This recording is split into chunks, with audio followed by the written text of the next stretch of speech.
নমস্কার। অপুর পাঁচালীর একটি নতুন অধ্যায়ে আপনাদের সবাইকে স্বাগত।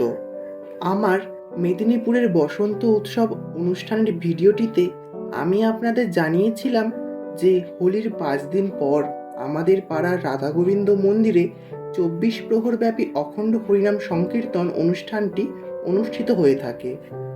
আমি আপনাদের কাছে প্রথমেই ক্ষমা চেয়ে নিচ্ছি, কারণ এই ভিডিওটি অনেক দিন আগেই আমার চ্যানেলে ছাড়ার পরিকল্পনা ছিল, কিন্তু আমার কলেজের 25শে বৈশাখ অনুষ্ঠানের জন্য আমি ঠিকমতো সময় দিয়ে উঠতে পারছিলাম না, তাই ভিডিওটি আসতে বেশ দেরি হয়ে গেল। এই যে মাঠটিতে আপনারা মেলাটি দেখতে পাচ্ছেন, সেই মাঠটিতে আগে অর্থাৎ 1973 সালে অখণ্ড হরিনাম সংকীর্তন অনুষ্ঠানটি অনুষ্ঠিত হতো। আর এখন যেহেতু রাধা গোবিন্দের মন্দির হয়েছে, তাই সেখানেই এই অনুষ্ঠানটি অনুষ্ঠিত হয়ে থাকে। আপনাদের সাথে কথা বলতে বলতে আমরা মেলায় ঢুকে পড়েছি। ও হ্যাঁ, এই মাঠটিতেই জগদ্ধাত্রী পুজোর মেলাটি হয়ে থাকে। আপনারা যারা আমার জগদ্ধাত্রী পুজোর ভিডিওটি দেখেছেন তারা অবশ্যই চিনতে পারবেন এই মাঠটিকে। এই মেলাটিতে জিলিপির দোকান, ঘুগনির দোকান, ফুচকার দোকান, আইসক্রিমের দোকানের সাথে সাথে বাচ্চাদের খেলনার দোকানও বসেছিল প্রচুর। 3 দিন ব্যাপী এই সংকীর্তনে আমরা প্রত্যেক দিনই এসেছি, কিন্তু আমি বিশেষভাবে ফুটিয়ে তুলেছি তৃতীয় দিনের রাতটিকে। কেননা এই তৃতীয় দিনে সন্ধ্যায় একত্রে 14টি শ্রীখোল বাজানো হয়। আর এই মুহূর্তটি আমি বর্ণনা করতে পারবো না, কারণ সেই মুহূর্তটি অত্যন্ত পবিত্র এবং অভিভূতপূর্ণ। আর এই যে আমাদের রাধা গোবিন্দ মন্দিরে প্রতিষ্ঠিত রাধা গোবিন্দ জিউ, আর সাথে গৌরাঙ্গ মহাপ্রভু ও নিত্যানন্দ প্রভুজি। আমার ছোটবেলা থেকেই এই সংকীর্তনে আসার সবচেয়ে মূল আকর্ষণ ছিল ভগবানের এই মূর্তিগুলো। আমার ছোট মা মানে আমার দিদা ছোটবেলায় এই মূর্তিগুলোর কাহিনী আমাকে সবিস্তারে বলতো। এবছর দেখানো হয়েছে সতীর দেহত্যাগ, শোকাহত ভোলা থেকে সৃষ্ট তারকাসুর, চিন্তিত দেবগণের ব্রহ্মার কাছে প্রার্থনা, এরপরই মহাদেব এবং মাতা পার্বতীর বিবাহ এবং দেব সেনাপতি কার্তিকেয়র জন্ম। ছোটবেলা থেকেই এই সংকীর্তনে এসে প্রথমে ভগবানের দর্শন সেরে আমি এই মূর্তিগুলো দর্শন করতে চলে আসি, এবং তাদের এই কাহিনীগুলো পড়তে আমার খুবই ভালো লাগে। এর পরেই ছিল অশ্বাসুরের কাহিনী, তারপর সমুদ্ররাজ রত্নাকরের রাধারানীকে বন্দি করার কাহিনী, মাতা অহল্যার মুক্তি পাবার কাহিনী, হনুমানের শক্তি পরীক্ষার কাহিনী, এবং সর্বশেষ ছিল ভক্ত রুহিদাসের কাহিনী। এরপরই শুরু হলো মূল অনুষ্ঠান।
চোদ্দটি শ্রীখোল বাদনের শেষে শুরু হলো বাতাসা লুট। এই বাতাসা লুটে প্রত্যেকটি ভক্ত পরম আনন্দের সাথে ভগবানের প্রসাদী বাতাসা সংগ্রহ করে থাকে। আর এই যে এখানে আমার বাড়ির সবাই রয়েছে, আর সাথে রয়েছে শুভাশিসও। সবাই ভগবানের প্রসাদী বাতাসা সংগ্রহ করছিল। বাতাসা সংগ্রহ করার পর আমরা সবাই কিছু ছবি তুলে নিলাম।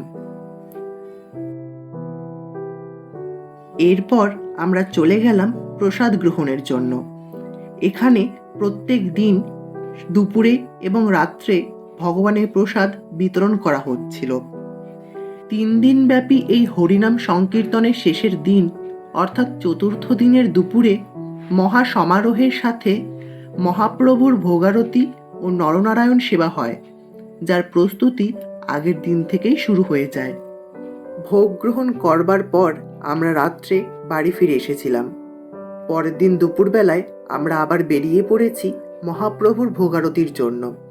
আর এই যে আমার বড় বোন, আজ ওর পরীক্ষা, তাই ও এখন পরীক্ষা দিতে যাচ্ছে। এখানে সমস্ত ভক্ত উপস্থিত হয়েছে মহাপ্রভুর ভোগারতি দেখবার জন্য। ভক্তগণ হরে হরে অপরাধ বুল যোগায় প্রিয় ভক্তগণ হরে হরে তাম্বুল সেবিয়া প্রভু শুনো কইলেন আত্মা ভোজন করিয়া প্রভু নর হরি আরতি করা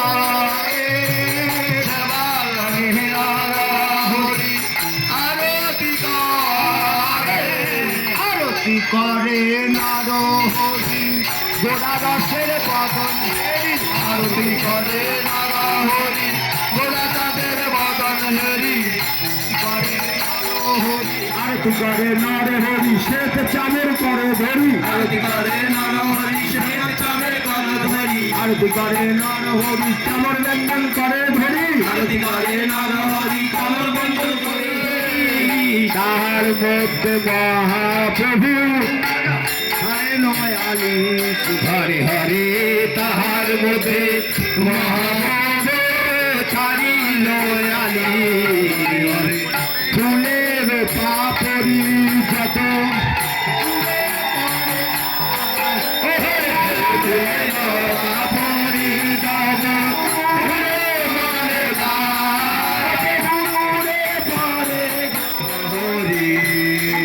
হরে হরায় নম কৃষ্ণ যাদব ভাই নম হরে হরায় নম কৃষ্ণ যাদব ভাই নম যাদব ভাই মাধব ভাই কেশব ভাই নম যাদব ভাই মাধব ভাই কেশব ভাই নম গোপাল গোবিন্দ নাম শ্রীমতী সুদায় গোবিন্দ রাম শ্রীমতী সুদায় আরে গিরিধারী গোপীনাথ মদন মোহন গিরিধারী গোপীনাথ মদন মোহন শ্রী চৈতন্য নিত্যানন্দ শ্রী অদ্বৈত সীতা শ্রী চৈতন্য নিত্যানন্দ শ্রী অদ্বৈত সীতা হরি গুরু বৈষ্ণব ভাগবত গীতা হরি গুরু বৈষ্ণব ভাগবত মনের আনন্দে বল হরি ভজ বৃন্দাবন মনের আনন্দে বল হরি ভজ বৃন্দাবন রাধা কুণ্ড শ্যাম কুণ্ড গিরি গোবর্ধন রাধা কুণ্ড গ্রাম কুণ্ড গিরি গোবর্ধন মনের আনন্দে বল হরি ভজ বৃন্দাবন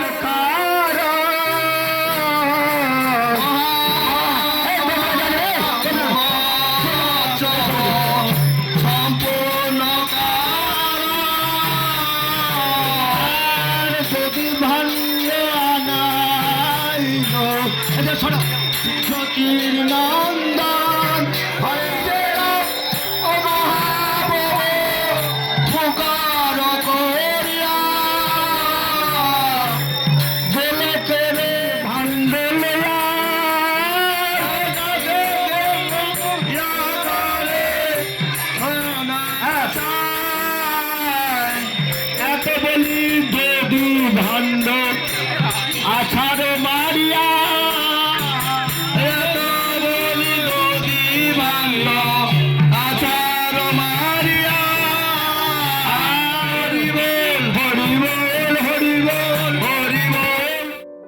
মহাপ্রভুর ভোগারতি শেষ করে আমরা বসে পড়েছিলাম প্রসাদ গ্রহণের জন্য। এবছর প্রসাদে ছিল অন্ন, ডাল, পাঁচমিশালি তরকারি, আলুর দম, পায়েস এবং সর্বশেষ বোঁদে। আমরা প্রথম ব্যাচে প্রসাদ গ্রহণ করতে বসেছিলাম। এরপরই দ্বিতীয় ব্যাচ শুরু হচ্ছিল, কিন্তু তাতেও দেখুন প্রচুর ভক্ত এখনো দাঁড়িয়ে রয়েছে প্রসাদ গ্রহণের জন্য। মহাপ্রভুর মহাপ্রসাদ গ্রহণ করবার পর বাইরে এসে মেজমামা সবাইকে আইসক্রিম খাওয়াচ্ছিল, আর এই আইসক্রিমকে সাথে নিয়ে আমরা ফিরে এলাম বাড়িতে। আজকের মতো আমার এই ভিডিওটি আমি এখানেই শেষ করছি। ভিডিওটি ভালো লাগলে অবশ্যই একটি লাইক করে দেবেন। আমার চ্যানেলে নতুন হলে চ্যানেলটিকে সাবস্ক্রাইব করতে ভুলবেন না যেন। দেখা হচ্ছে আবার একটি নতুন অধ্যায়। ধন্যবাদ।